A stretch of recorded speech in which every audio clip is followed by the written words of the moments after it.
Meeting ഉണ്ടായിരുന്നു, എനിക്കും തോംസനും. ഞങ്ങൾ രാത്രി ഒരു 11 മണിയോടുകൂടെ ഞങ്ങൾ ഒരുമിച്ചു അല്പം ഭക്ഷണം കഴിച്ചു.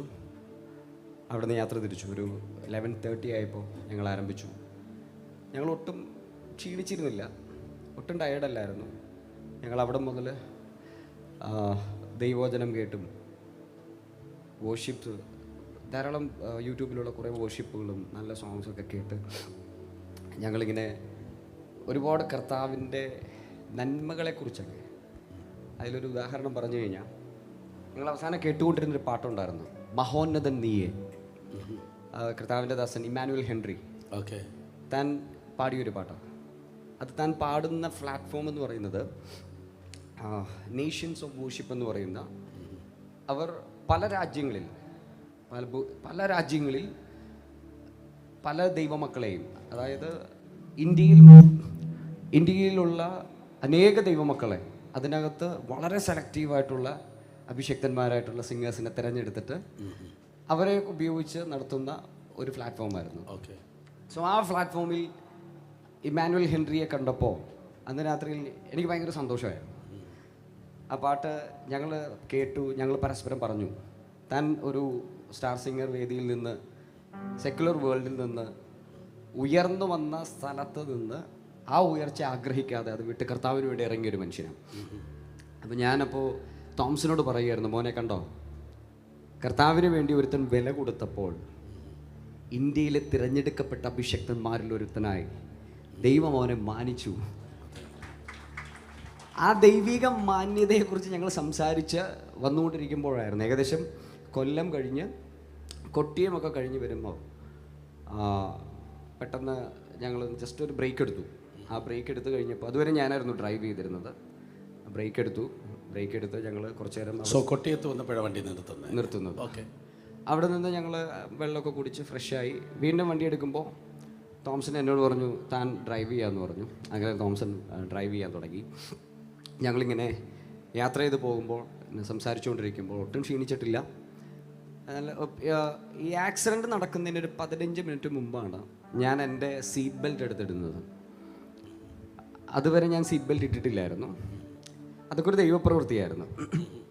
കാരണം സീറ്റ് ബെൽറ്റ് ഇട്ടില്ല എങ്കിൽ വണ്ടിയിൽ എയർ ബാഗ് ഒന്നും ഓപ്പൺ ആകത്തില്ല.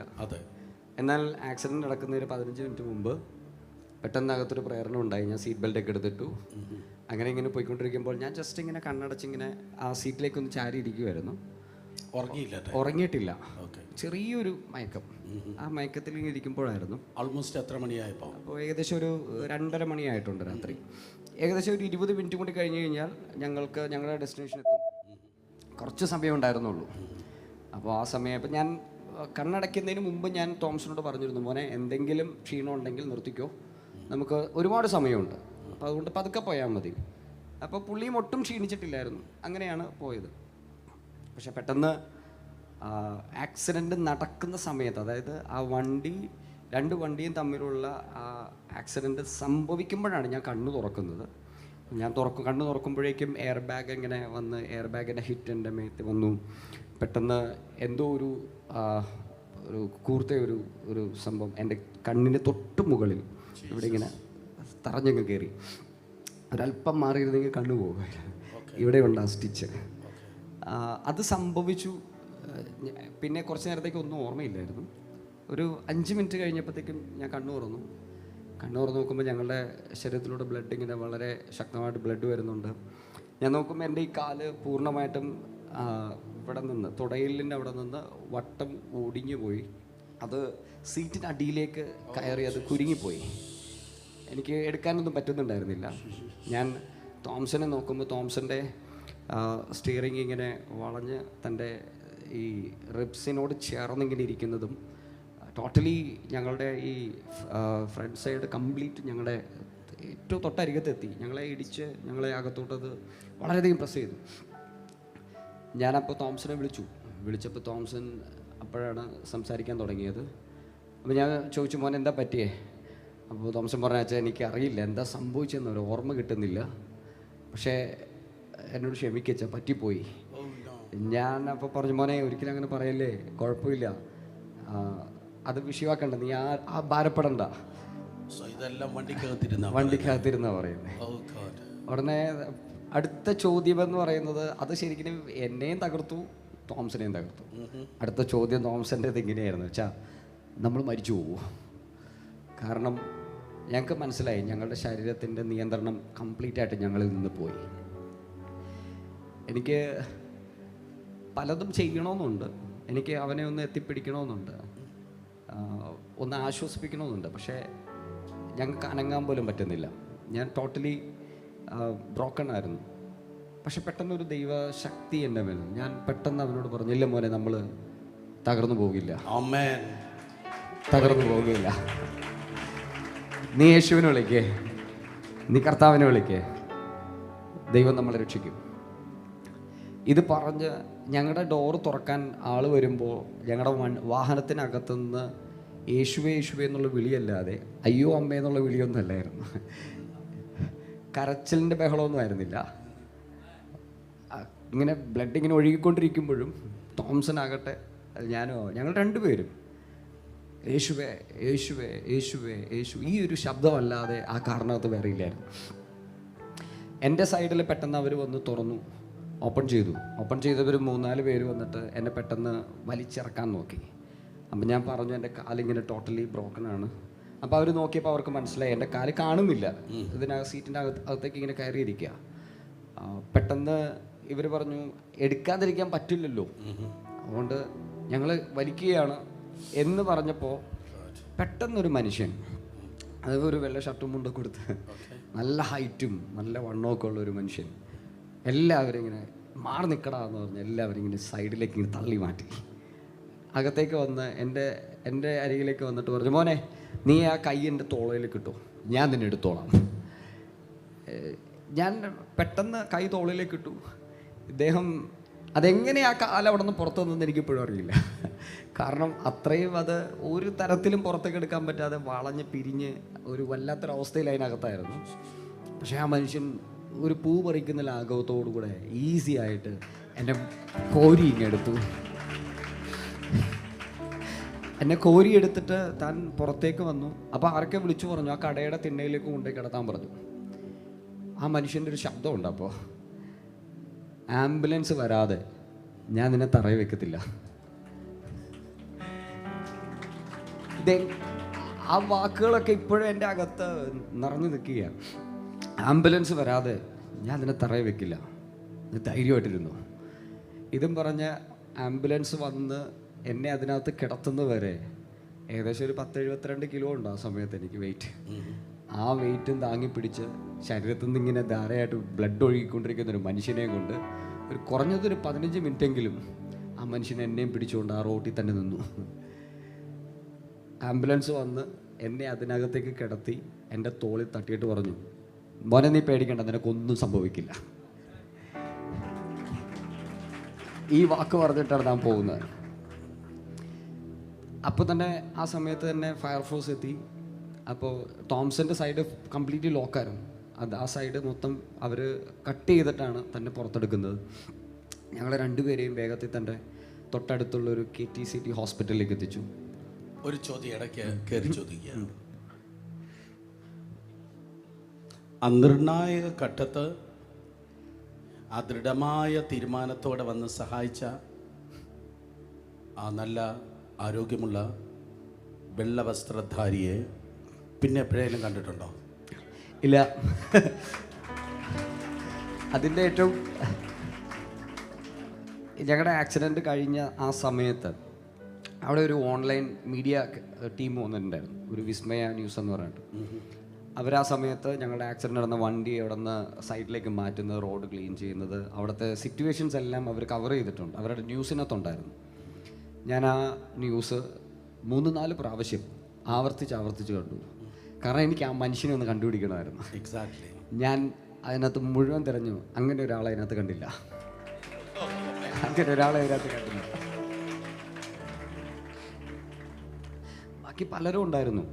എന്നെ ആദ്യം വന്ന് പുറത്തേക്ക് ഇറക്കാൻ ശ്രമിച്ച വ്യക്തിയെ, അതുപോലെ തന്നെ ഞങ്ങളെ കൊണ്ടുവന്ന ആംബുലൻസ് ഡ്രൈവറിനെ, ഇവരെയൊക്കെ ഞാൻ തിരിച്ചറിഞ്ഞു. പക്ഷേ ഈ ഒരു മനുഷ്യൻ, എന്നെ അത്രയും നേരം താങ്ങി എന്നെ പിടിച്ചുകൊണ്ട് വന്ന ആ മനുഷ്യനെ എനിക്ക് കാണാൻ പറ്റിയില്ല. ആ ആ വ്യക്തി എനിക്ക് കണ്ടുപിടിക്കാൻ പറ്റിയില്ല. നിന്റെ കാൽ കല്ലിൽ തട്ടിപ്പോകാതെ അവർ നിന്നെ കൈകളിൽ വഹിച്ചുകൊള്ളും. അവർ നിന്നെ കടത്തിണ്ണയിൽ കിടത്താതെ കൈകളിൽ വഹിച്ചുകൊള്ളും. ഇന്ന് പകലും ഈ പ്രത്യേക it's not interview, it's sharing. ദൈവകൃപയാൽ നിങ്ങൾ കേൾക്കുമ്പോൾ ആ റൂമിൽ ദൈവദൂതന്മാരുണ്ട്, ഈ ഓഡിറ്റോറിയത്തിൽ ദൈവദൂതന്മാരുണ്ട്. നിങ്ങളുടെ പ്രൊട്ടക്ഷൻ ഏതോ ലോക്കൽ പോലീസ് അല്ല, ദൈവത്തിൻ്റെ ദൂതന്മാർ. കണ്ടിന്യൂ മോനെ. അവിടെ നിന്ന് പിന്നെ ഞങ്ങളെ ഈ KTCT എന്ന് പറഞ്ഞ ഹോസ്പിറ്റലിൽ എത്തിച്ചു. അപ്പോൾ എനിക്ക് തോംസൻ്റെ ശബ്ദം കേൾക്കാം, പക്ഷെ എനിക്ക് തോംസനെ കാണാൻ പറ്റുന്നുണ്ടായിരുന്നില്ല. എന്നെ കിടത്തി ഒരല്പസമയം കഴിഞ്ഞപ്പോഴത്തേക്കും എൻ്റെ ശരീരത്തിൻ്റെ കൺട്രോൾ എൻ്റെ കയ്യിൽ നിന്ന് പോകുന്ന പോലെ എനിക്ക് തോന്നി. പിന്നെ ഞാൻ നോക്കുമ്പോൾ ശരീരത്തിൽ ചെറിയൊരു ഷിവറിങ് പോലെ വന്നു. ഈ ഷിവറിങ് അങ്ങ് അത് കൂടിയിട്ട് ഷിവറിങ് മാറി ശരീരം കിടന്ന് പിടയ്ക്കാൻ തുടങ്ങി. ഒരു മീനിനെ കരയിലേക്ക് പിടിച്ചിടുമ്പോൾ കിടന്ന് പിടയ്ക്കുന്നത് പോലെ എൻ്റെ കൈ കാലുകളെല്ലാം കിടന്ന് പിടയ്ക്കാൻ തുടങ്ങി. നെഞ്ചൊക്കെ ഇങ്ങനെ മേളിലേക്കും താഴേക്കും ഇങ്ങനെ അടിക്കാൻ തുടങ്ങി. ആ സമയത്ത് ഞാൻ സത്യത്തിൽ ഞാനൊന്ന് പതറിപ്പോയി. കാരണം ഞാൻ ചിന്തിച്ചു, ഞാൻ ഇവിടുന്ന് മാറ്റപ്പെടുകയാണ്. പെട്ടെന്ന് എൻ്റെ അകത്ത് ഞാൻ കർത്താവിനെ ഒരു ദൈവസാന്നിധ്യം എനിക്കപ്പോൾ അനുഭവിക്കാൻ പറ്റി. ആ സമയത്ത് ഞാൻ കർത്താവിനോട് ചോദിച്ചു, കർത്താവേ, നീ എന്നെ കൊണ്ടുപോവുകയാണെങ്കിൽ വരാൻ ഞാൻ തയ്യാറാണ്. എന്നിൽ എന്തെങ്കിലും കുറവുണ്ടെങ്കിൽ ക്ഷമിക്കണം. ഞാൻ എന്നെ ഏൽപ്പിച്ചു കൊടുത്തു കർത്താവിൻ്റെ കാര്യം. എന്നിട്ട് ഞാൻ പറഞ്ഞു, കർത്താവേ, എന്തെങ്കിലും ഒരു ദൈവപ്രവൃത്തി ഇനി ബാക്കി വെച്ചിട്ടുണ്ടെങ്കിൽ, കാരണം എനിക്ക് വലിയ ആഗ്രഹമായിരുന്നു ഒരുപാട് കാര്യങ്ങൾ ചെയ്യണം. കുറേ കാര്യങ്ങൾ ഒരുപാട് കേരളത്തിൽ തന്നെ അല്ലെങ്കിൽ ഇന്ത്യയിലെ തന്നെ യുവജനങ്ങൾക്ക് വേണ്ടിയൊക്കെ ഒരുപാട് പ്രവർത്തിക്കണമെന്നൊക്കെ ഭയങ്കര ആഗ്രഹമുണ്ടായിരുന്നു. അപ്പോൾ അതെല്ലാം അവിടെ ഇങ്ങനെ തീർന്നു പോകുന്നത് പോലെ എനിക്ക് തോന്നി. ഞാൻ കർത്താവിനോട് പറഞ്ഞു, കർത്താവേ, എന്തെങ്കിലും ഒരു പദ്ധതി ഉണ്ടെങ്കിൽ എൻ്റെ ആയുസ്സിന് മടക്കി തരണം. എന്നാൽ ആ സമയത്തൊക്കെ ഉണ്ടായ ഒരു അനുഭവം എന്ന് പറഞ്ഞു കഴിഞ്ഞാൽ, എൻ്റെ കുഞ്ഞുങ്ങൾ, എനിക്ക് 3 പെൺകുഞ്ഞുങ്ങളാണ്. കുടുംബമായിട്ടാണ് നമ്മുടെ മധ്യത്തിലായിരിക്കുന്നത്. ഹല്ലേലൂയ. തൻ്റെ ഭാര്യയും 3 കുട്ടികളുണ്ട്. കരങ്ങളെ അടിച്ചവരെ സ്വാഗതം ചെയ്താൽ അടുത്ത സെഷനിൽ അവർ മുന്നിലേക്ക് കടന്നു വരും. കണ്ടിന്യൂ. പെട്ടെന്ന് അവരുടെ മുഖങ്ങളൊക്കെ എൻ്റെ മുമ്പിൽ വന്നപ്പോൾ ഞാൻ തകർന്നു പോയി. കാരണം എൻ്റെ കുഞ്ഞുങ്ങൾ, എൻ്റെ ഏറ്റവും ഇളയ കുഞ്ഞിന് 2 വയസ്സാകുന്നതേ ഉള്ളൂ. മൂത്ത ആൾക്ക് 9 വയസ്സ്, 10 വയസ്സാകുന്നു. രണ്ടാമത്തെ ആൾക്ക് 5 വയസ്സാകുന്നു. എൻ്റെ വൈഫും വളരെ സെൻസിറ്റീവായിട്ടുള്ളൊരു കുട്ടിയാണ്. എന്നെ ഒരുപാട് സ്നേഹിക്കുന്ന, ഞങ്ങൾക്ക് തമ്മിൽ ഭയങ്കര സ്നേഹമാണ്. അതുകൊണ്ട് തന്നെ എനിക്ക് അവരൊക്കെ പിരിഞ്ഞ് പെട്ടെന്ന് പോകുന്നതിൽ എനിക്ക് ഭയങ്കര വിഷമമുണ്ടായിരുന്നു. ഞാൻ വല്ലാതെ കരഞ്ഞുപോയി. ഞാൻ ദൈവത്തോട് പറഞ്ഞു, കർത്താവേ, എന്തെങ്കിലും പദ്ധതി ഉണ്ടെങ്കിൽ ആയുസ്സിനെ മടക്കി തരണം. എന്നാൽ ചില സമയം കഴിഞ്ഞപ്പോഴത്തേക്കും ആ ഡോക്ടേഴ്സും നഴ്സുമാരും ഒക്കെ കുറേ ബ്ലാങ്കറ്റൊക്കെ കൊണ്ടുവന്ന് എൻ്റെ മേളിൽ കൊണ്ടുവന്നിട്ടും അവരെന്നിങ്ങനെ പ്രസ് ചെയ്ത് പിടിച്ചു. കുറേ സമയം കഴിഞ്ഞപ്പോൾ എൻ്റെ ശരീരം നോർമലായി, എൻ്റെ ആ പിടപ്പൊക്കെ മാറി. എന്നാൽ ഇവിടെ ചിന്തിക്കാൻ പറ്റാത്തൊരു അനുഭവമായിരുന്നു സത്യത്തിൽ. അപ്പോൾ തന്നെ പോലീസ് വന്നിട്ട് എൻ്റെ അടുത്ത് ചോദിച്ചു, എൻ്റെ ഫോൺ കൊണ്ടുവന്ന് കാണിച്ചിട്ട് ചോദിച്ചു, ഇതാരുടെ ഫോണാണെന്ന് ചോദിച്ചു. ഞാൻ പറഞ്ഞത് എൻ്റെയാണ്. വീട്ടിൽ വിളിക്കാമോ എന്ന് ചോദിച്ചു. വീട്ടിൽ വിളിച്ച് പറയാമോ? ഞാൻ വിളിച്ച് പറയാമെന്ന് പറഞ്ഞു. ആ സമയത്തൊരു ഒരു ഒരു ബലം കർത്താവ് തന്നു. ഞാൻ ഫോൺ എടുത്തു, എൻ്റെ ജിസൻ ചേട്ടനെയൊക്കെ വിളിച്ചിട്ട് ഞാൻ പറഞ്ഞു, ഇങ്ങനെ ഒരു ആക്സിഡൻറ്റ് പറ്റി, കിംസിലേക്ക് കൊണ്ടുപോവുകയാണ്, നിങ്ങൾ വേഗം വരണം. എന്നാൽ ഞാൻ ഡീറ്റെയിൽ ആയിട്ട് ഒന്നും പറഞ്ഞില്ല. നിങ്ങൾ വേഗം വരണം, വളരെ സോഫ്റ്റായിട്ട് തന്നെ പറഞ്ഞത്. അത് കേട്ടിട്ട് അവർക്ക് ഒട്ടും പേടിയുണ്ടായിരുന്നില്ല. അവർ വളരെ കൂളായിട്ട് തന്നെയാണ് അവർ പ്രതീക്ഷിച്ചത്. ഒരു സാധാരണ ചെറിയൊരു ആക്സിഡൻറ്റ് പോലെ സംഭവിച്ചേക്കാണ്. അവർ വളരെ കൂളായിട്ട് അവിടെ നിന്ന് പോന്നു. ഞാൻ വീട്ടിൽ വൈഫിനെ വിളിച്ചില്ല. പിന്നെ എൻ്റെ സുഹൃത്തുണ്ട്, എൻ്റെ കൂടെ നിൽക്കുന്ന ബ്ലസൻ, അദ്ദേഹം ആ സമയത്ത് കൊല്ലത്തുണ്ടാവും എന്നുള്ളൊരു ഐഡിയ എനിക്കുണ്ടായിരുന്നു. ഞാൻ അദ്ദേഹത്തെ വിളിച്ചു, അങ്ങനെ ആക്സിഡൻറ്റ് സംഭവിച്ചു. ഉടനെ തന്നെ താൻ ട്രിവാൻഡ്രത്ത് കിംസിൽ വർക്ക് ചെയ്യുന്ന ഒരു നേഴ്സ് ഉണ്ടായിരുന്നു, കെസിയ എന്നാണ് തൻ്റെ പേര്. അദ്ദേഹത്തിൻ്റെ ഹസ്ബൻഡ് ഒരു അഭിഷക്തനാണ്, എബിൻ എന്നാ പേര്. ഇടയ്ക്ക് ഇവിടെ വന്നിട്ടുണ്ട്. അവരെ വിളിച്ച് പറഞ്ഞു, ഇങ്ങനെ എന്നെ കൊണ്ടുവരുന്നുണ്ട്, ഒന്ന് വേഗം ചെല്ലാൻ പറഞ്ഞു. ഞാൻ ആ സമയത്ത് ബ്രദറിനെ വിളിച്ച് പറഞ്ഞപ്പോൾ തന്നെ ചേട്ടനും അതുപോലെ തന്നെ ബിജു പാസ്റ്ററും, എൻ്റെ pastor Biju, CX Biju pastor, അവർ രണ്ടുപേരും ഉടനെ പെട്ടെന്ന് അവർ നമ്മുടെ ജെറിച്ചാനെ വിളിച്ചു പറഞ്ഞു, നമ്മുടെ ജെറി, ഞാൻ ഹോസ്പിറ്റലിലേക്ക് എത്തുമ്പോൾ, ഞങ്ങൾ കിംസിലേക്ക് എത്തുന്ന സമയത്ത് ഈ സിസ്റ്റർ കെസിയ, എബി, ഇവർ രണ്ടുപേരും ഞങ്ങൾക്ക് വേണ്ടി വെയിറ്റ് ചെയ്ത്, അതായത് ഏകദേശം ഒരു അരമണിക്കൂർ സമയം അതിനകത്ത് തന്നെ അവരവിടെ ഉണ്ടായിരുന്നു. പിന്നെ ഒരു കുറച്ച് സമയം കൂടി കഴിഞ്ഞപ്പോൾ തന്നെ ജെറിൻചാനും വന്നു. പിന്നീട് കംപ്ലീറ്റും ഹോസ്പിറ്റലിൽ വളരെ നല്ലൊരു ട്രീറ്റ്മെൻ്റ് ആയിരുന്നു അവർ ചെയ്തത്. ഈ സിസ്റ്റർ കെസിയൊക്കെ ആ രാത്രിയിൽ അല്ലെങ്കിൽ ഫുൾ ടൈം നമ്മുടെ കൂടെ തന്നെ നിൽക്കുമായിരുന്നു. ഞങ്ങളുടെ രണ്ടുപേരുടെയും കൂടെ തന്നെ ഞങ്ങളുടെ ട്രീറ്റ്മെൻറ്റിൻ്റെ ടു സെറ്റ് കാര്യങ്ങൾ അവർ വളരെ ഭംഗിയായിട്ട് നോക്കി. പിന്നെ അതുപോലെ അച്ഛൻ വിളിച്ചു പറഞ്ഞിട്ട് അവിടുത്തെ ഡോക്ടേഴ്സ്, പ്രത്യേകിച്ച് ഗ്രേസ് ഡോക്ടർ, പിന്നെ അതുപോലെ തന്നെ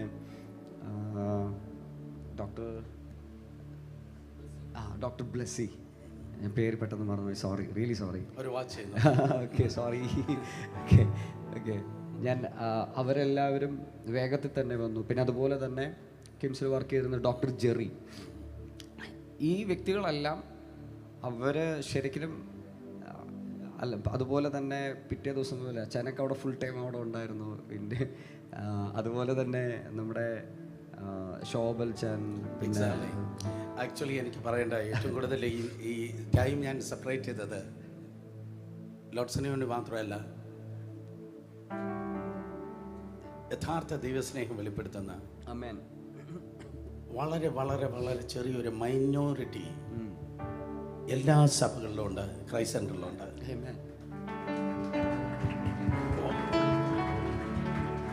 ഭൂരിപക്ഷം ആൾക്കാർ പ്രസംഗത്തിൻ്റെ നോട്ടെടുക്കാനും മറ്റ് ബെനിഫിറ്റ്സിനും നമ്മുടെ ഭാഷയിൽ പറഞ്ഞാൽ പ്രാപിക്കാൻ വേണ്ടി വരുമ്പോൾ ദൈവസ്നേഹത്തിൻ്റെ ചാനലായി കർത്താവിൽ നിന്ന് സ്നേഹം അനുഭവിച്ച സ്നേഹം വെളിപ്പെടുത്തുന്ന അപൂർവം ചില സഹോദരന്മാരുണ്ട്. അതിലൊന്നാണ് ശോഭ സാറ്, ജെറിൻ ബ്രദർ, അവരുടെ ബോസ്കോ, യെസ്, ജോൺ ബോസ്കോ. ഇവരെല്ലാം കുടുംബങ്ങളെ വിട്ട്, പിള്ളേരെ വിട്ട് ദൈവകൃപയാൽ സ്തോത്രം. അത് നിങ്ങൾക്കൊന്നും മാത്രമല്ല, പലരുടെ കേസസിൽ ദൈവകൃപയാൽ അവർ ചെയ്യാറുണ്ട്. സോ അവരെ റെക്കഗ്നൈസ് ചെയ്യുക എന്നുള്ളത് വളരെ ഇമ്പോർട്ടൻ്റ് ആയ കാര്യമാണ്. പലരുടെ പ്ലാറ്റ്ഫോമിന് വേണ്ടി, മറ്റ് ബെനിഫിറ്റ്സിന് വേണ്ടി മാത്രമാണ് ചർച്ചിൽ വരുന്നത്. ആ ബെനിഫിറ്റ് ഇല്ലെങ്കിൽ, കാണത്തില്ല, ആ പ്ലാറ്റ്ഫോം ഇല്ലെങ്കിൽ അതിന് വേണ്ടി മാത്രമാണ് വരുന്നത്. പക്ഷേ ഞാൻ വീണ്ടും പറയട്ടെ, സഭയുടെ ഓക്സിജൻ എന്ന് പറയുന്നത് എന്ത് കിട്ടുമെന്ന് പറയുന്ന തൂമ്പ മിനിസ്ട്രി അല്ല. തൂമ്പ എന്ന് പറഞ്ഞാൽ സഭയുടെ ഓക്സിജൻ എന്ന് പറയുന്നത് എന്ത് കിട്ടുമെന്നല്ല, എന്ത് കൊടുക്കാമെന്ന് പറയുന്ന ദൈവസ്നേഹം. എത്ര ദിവസം ഹോസ്പിറ്റലിൽ കിടന്നോ? 15 ദിവസം. 15 ദിവസം, 12 ദിവസം. then after that വീട്ടിലേക്ക് മാറി. അപ്പോഴേക്കും തോംസൺ കണ്ടിന്യൂ ചെയ്തു. എന്നിട്ട് തോംസന്റെ സിറ്റുവേഷൻ ഈ പറഞ്ഞതുപോലെ ഫ്രാക്ചർ ലെവലിൽ ഭയങ്കര ബുദ്ധിമുട്ടുകളായിരുന്നു തോംസൺ ഉണ്ടായിരുന്നത്. തോംസൻ്റെ മുട്ടിൻ്റെ എല്ല് പൂർണ്ണമായിട്ട് തകർന്നു പോയി. ഇപ്പോഴും സെർവിക്കൽ ലൈനിൻ്റെ കണക്ഷൻ ഇപ്പോഴും കറക്റ്റായിട്ടില്ല. താനിപ്പോഴും കാല് ദൈവകൃപയാൽ ഇന്ന് താൻ എന്നെപ്പോലെ തന്നെ വോക്കറിൽ താനും നടക്കുന്നുണ്ട്. എന്നാൽ തന്നെക്കുറിച്ച് ഡോക്ടേഴ്സ് പറഞ്ഞത് 18 മാസം കഴിയാതെ താൻ കിടക്കയിൽ എഴുന്നേറ്റിരിക്കില്ല എന്നാണ്. എന്നാൽ അത് പറഞ്ഞതിൻ്റെ 2ാമത്തെ ആഴ്ചയിൽ കർത്താവ് എഴുന്നേൽപ്പിച്ചു. ഹല്ലേലൂയ. 2 മാസം കഴിഞ്ഞപ്പോൾ താൻ വോക്കറിൽ നടക്കാൻ തുടങ്ങി. കാരണം ആ കുടുംബത്തിനോട് ദൈവത്തിൻ്റെ വലിയൊരു നീതിയുണ്ട്. തീർച്ചയായിട്ടും വളരെ വിശ്വസ്തയോടെ ദൈവകൃപയോടെ ജീവിക്കുന്നതായ ദൈവമക്കളാണ്. പാസ്റ്റർ ബാബു ജോർജ് ഫാമിലി എന്ന് പറയുന്ന അമേസിംഗ് പീപ്പിൾ. തോംസന്റെ ഫസ്റ്റ് പബ്ലിക് പ്ലാറ്റ്ഫോം അല്ലെങ്കിൽ പുറത്തു പോകുമ്പോൾ ഇത് തന്നെയായിരിക്കും. സദൈവകൃപയാൽ ഞങ്ങൾ ചെയ്യാൻ തക്കണം കഴിയുന്നത്. മോസ്റ്റ് ഓഫ് ദ ടൈം ശുശ്രൂഷയെ മാത്രമേ ജനം സ്നേഹിക്കത്തുള്ളൂ. ഞാൻ ആവർത്തിക്കട്ടെ, ശുശ്രൂഷയെ ജനം സ്നേഹിക്കും. ലോഡ്സൻ്റെ പാട്ട്, ലോഡ്സൻ്റെ ആരാധന, അല്ലെങ്കിൽ ലോഡ്സൺ എന്ന ആ ബ്രാൻഡ് നെയിം ഇതേ ജനം സ്നേഹിക്കത്തുള്ളൂ. എന്നാൽ കർത്താവ് സ്നേഹിച്ചത് ലോഡ്സൻ്റെ മിനിസ്ട്രി അല്ല, ലോഡ്സൻ്റെ പാട്ടിനെയല്ല. കർത്താവ് സ്നേഹിച്ചത് ലോഡ്സനെയാണ് സ്നേഹിച്ചത്. ഫാൻസ് അസോസിയേഷൻസ് നമ്മുടെ ശുശ്രൂഷയെ സ്നേഹിക്കുമ്പോൾ യഥാർത്ഥ ദൈവസ്നേഹം നമ്മെ സ്നേഹിച്ചു.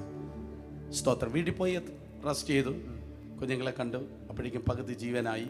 അവിടെ ശബ്ദവും അവിടെ ബഹളവും. മൂന്ന് ഗേൾസ്, ലേഡീസ് ഹോസ്റ്റൽ, 3 സീനിയേഴ്സായ കുട്ടികളും 1 ജൂനിയറായ അമ്മയും. സ്തോത്രം. ഓക്കെ, കർത്താവ് ബലപ്പെടുത്തുമാറാകട്ടെ. സ്തോത്രം. ഫിലിപ്പോസിന് 4 പെൺകുട്ടികളായിരുന്നു, മറക്കല്ലത്. കൂടെ ഞാനിത് ഓർമ്മിപ്പിക്കും. ഓക്കെ, പ്രവൃത്തിയില്ലാത്ത വിശ്വാസം ചത്തതാണ് എന്നും കൂടെ ഓർമ്മിക്കട്ടെ. ആമേൻ. കർത്താവ് നടത്തട്ടെ. സോ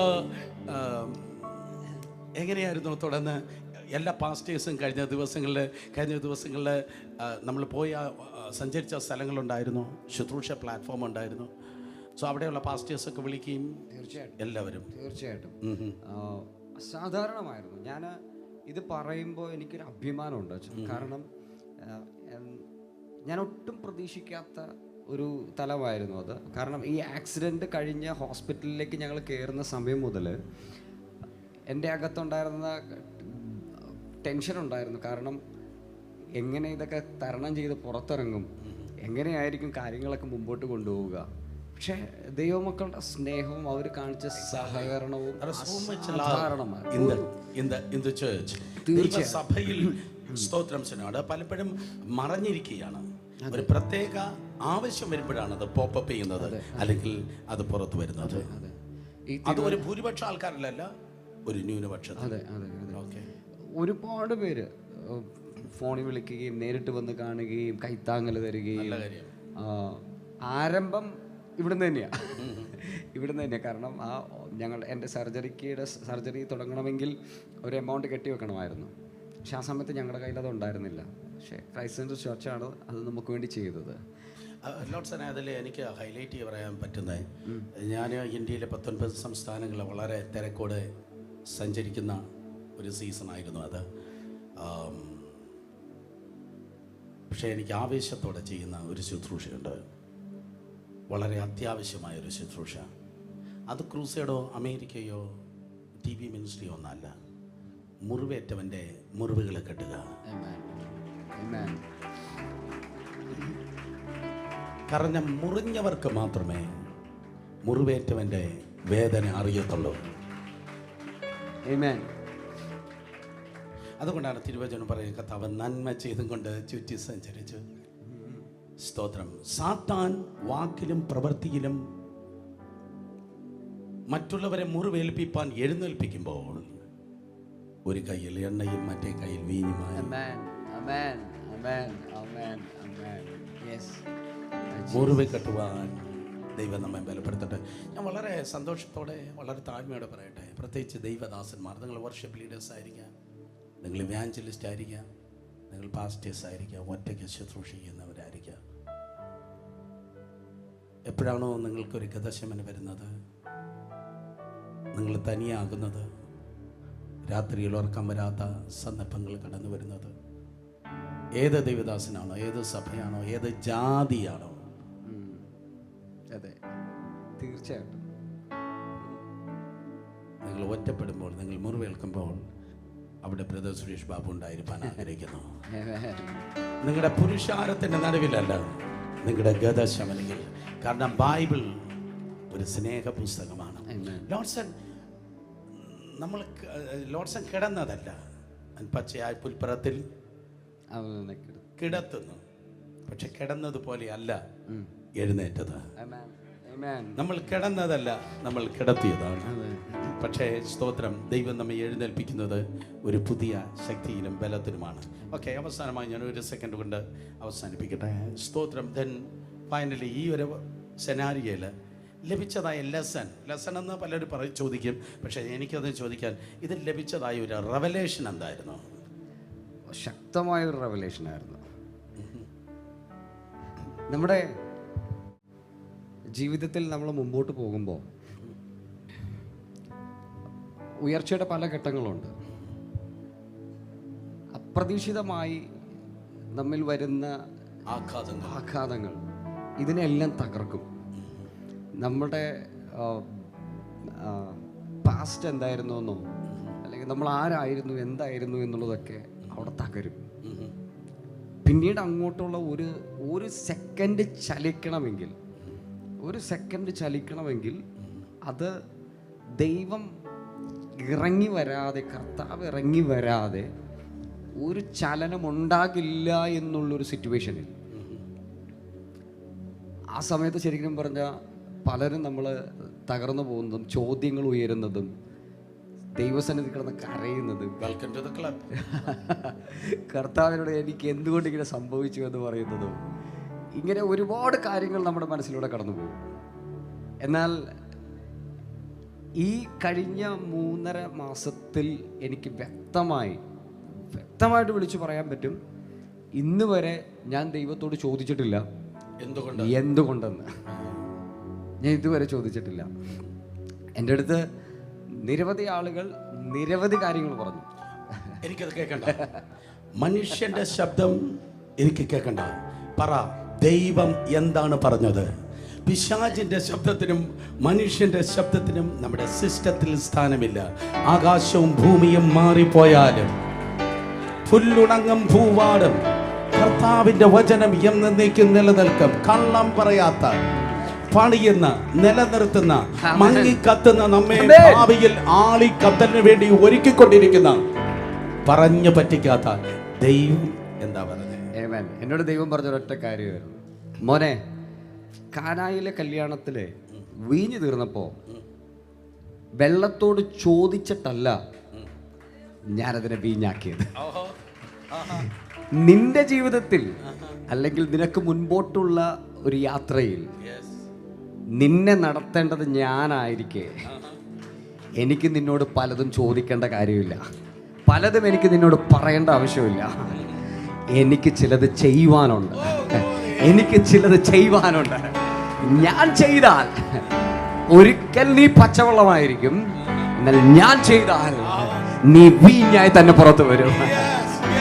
നിന്നിലെ പച്ചവെള്ളം കണ്ട് മതിയായവർ, അതിനകത്ത് മടുത്തുപോയവർക്ക് നിന്നിലൊരു